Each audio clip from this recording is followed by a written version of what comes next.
안녕하세요, 멘탈 천국입니다. 오늘 말씀드릴 작품은 디즈니의 매력적인 악역 중 하나로 손꼽히는 크루엘라 드 빌의 탄생 과정이자 101마리 달마시안의 성공적인 스피노프 작품으로 돌아와서 기대치를 한껏 끌어모은 작품 크루엘라 리뷰입니다.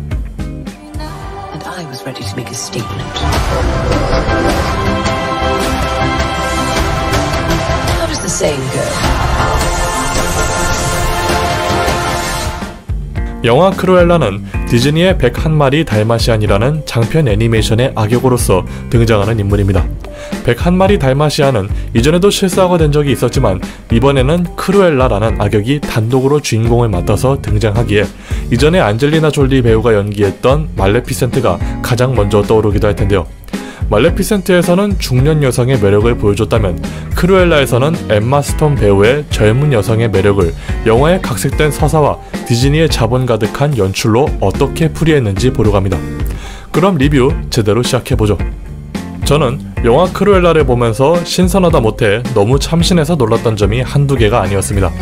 우선 영화의 개봉 소식을 알게 되면서 저는 곧장 101마리 달마시안을 찾아봤고 만족스럽게 보긴 했지만 소소하고 단순한 이 작품에서 크루엘라라는 광기 가득한 악역을 빼다가 말레피센트급의 스케일 혹은 수어사이드 스쿼드, 버즈 오브 프레이 등에서 맹활약을 펼쳤던 마고 로비 배우의 할리퀸처럼 매력적인 스피노프 영화로 각색시키는 것이 정말 가능한 일일까 싶었습니다. 설정들은 독특하지만 101마리 달마시안이라는 영화 자체가 지금으로서는 워낙 심심한 영화이기 때문에 구체적인 스토리의 서사가 없는 크루엘라의 탄생 이야기는 완전히 도박이나 다름이 없었죠.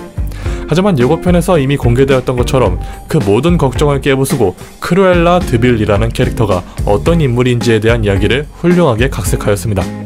우선 각색이라는 표현에 앞서서 원작에서의 설정이 얼마나 디테일했는지에 대해 보자면 크루엘라의 부하로 등장하는 제스퍼와 호레이스의 허당기 가득한 개그 코드가 상당히 반가웠습니다.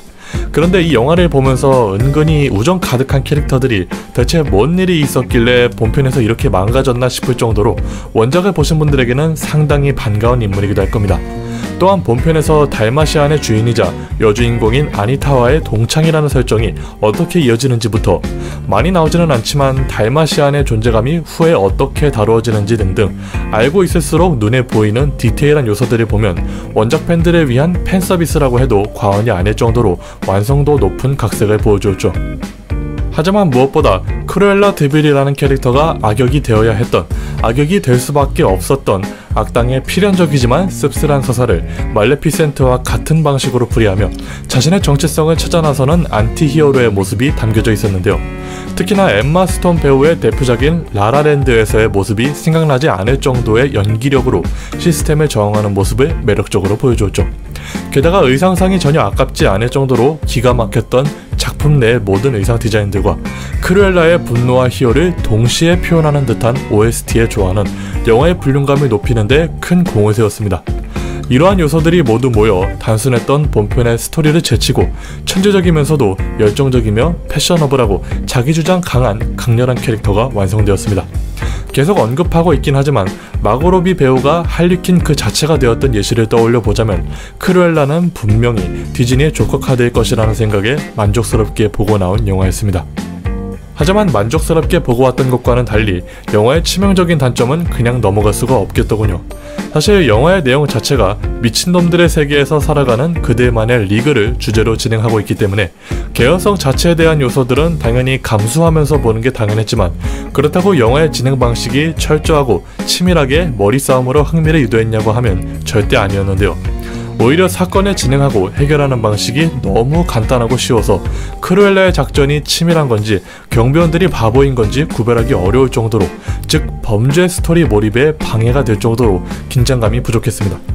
또한 주인공이 크루엘라가 되기 이전에 겪었던 우여곡절과 힘들었지만 끝내 전설이 되기까지의 과정에서 돋보여야 했던 감정선이 너무 밋밋하게 됐는데요.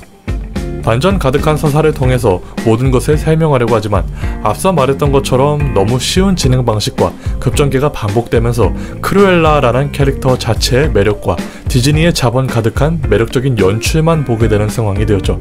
즉 크루엘라의 동기가 이해를 해줄 수 있다면 충분히 공감이 가능하지만 크루엘라의 스토리만 단독적으로 따라가기 시작하면 동기와 감정선에 대한 설득력이 상당히 부족합니다. 주인공의 동기가 설득력이 부족하면 당연히 영화의 스토리 전체에 큰 영향을 끼치는 요소이기도 했기에 가장 아쉬운 부분이었습니다. 때문에 나름 반전 가득한 서사를 통해서 성장해가는 크루엘라를 보면 소름의 연속이기도 했지만 영화에서 등장하는 그 순간순간의 쾌감 그 이상은 느낄 수가 없더군요. 크루엘라와 같은 예시를 말씀드려보자면 어김없이 다시 등장하는 버즈 오브 프레이 할리퀸의 해방이 있는데요. 마치 크루엘라가 조커와 할리퀸보다는 캐릭터성이 얕지만 버즈 오브 프레이 할리퀸의 황홀한 해방보다는 비교적 풀이와 각색이 매우 잘 되어 있기 때문에 스피노프의 세계관 확장 그 이상의 메시지는 찾을 수 없었던 말 그대로 재미있었지만 아쉬운 영화였습니다. 사실 말레피센트도 악역이 주인공이지만 아름다운 동화의 서사가 그대로였기 때문에 디즈니다운 행보를 보여줄 수 있었는데요. 하지만 이번 크루엘라에서는 진짜 악당이라는 스토리를 바탕으로 시작하기 때문에 디즈니판 조커라는 별명이 붙는 등 실사화의 새로운 역사를 기록할 것이라 다들 예상을 했을 겁니다.